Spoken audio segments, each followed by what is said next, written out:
All right, guys, quick video. Liftmaster cable tension monitor. It's just a limit switch. If you pop all this up, I mean, you can open it up. Let's see. It's kind of hard one-handed, but in there, it's just a limit switch. And when it closes, the door stops. And when it's open, the door doesn't stop. The door keeps rolling. Well, if you look right there, so there's two ways if you want to remove this or bypass this, there's two ways to do this. That would be easy. You can either take this whole piece apart. It's just a C-clip. Pop that off. You can mount this up there, and it'll always work because that's the configuration that it's looking for. Or what you could do is you could take this resistor. This is a 1K ohm resistor right there.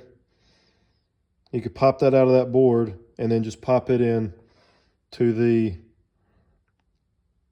garage door opener, and you don't have to have this mounted. And that's what I'm going to do. All right, so in order to do this, first thing you need to do is remove this C-clip. I can't really show that. It takes two hands. But if you don't know how to do that, let's assume this is still mounted to here. This is on, it rides in this groove.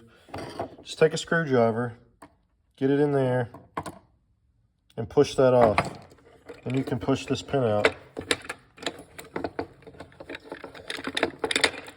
Once that pin comes out, this whole cover comes off.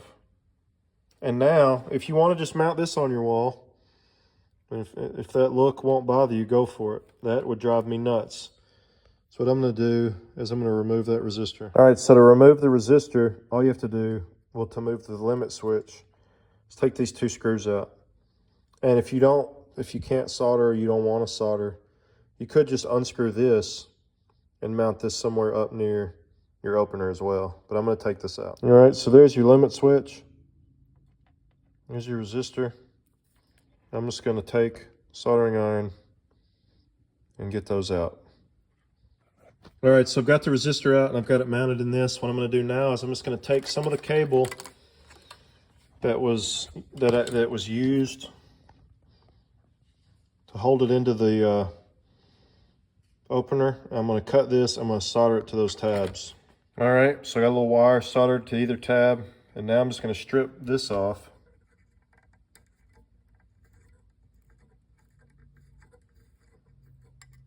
And I'm going to strip this off.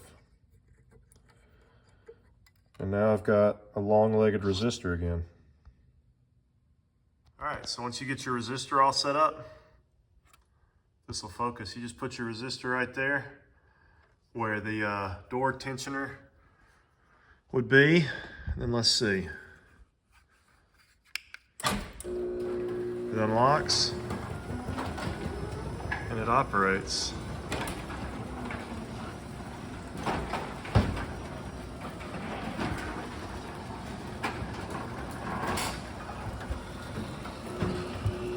So she'll close.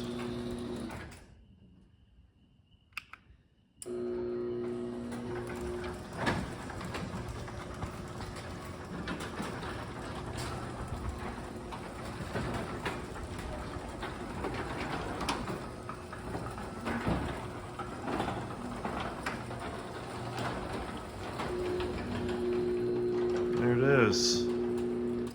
Skunk. And it locks.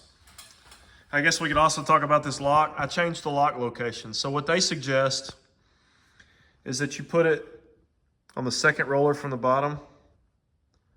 And the instructions also suggest that you take, so what you do is you drill this hole through here. I'm on a ladder, so I can't see if that'll focus.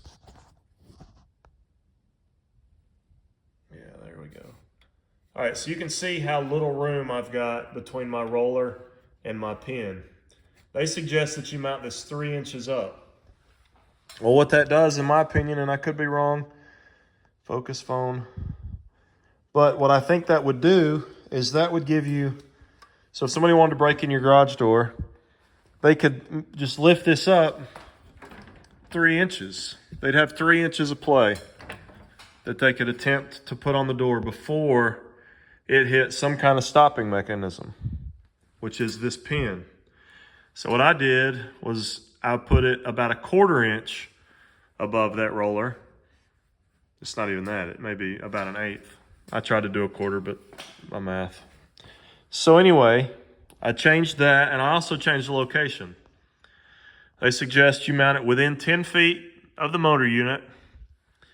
And typically down there is where everybody puts it. Well, I've got like some storage down here. I put gas down here. I use this area for things.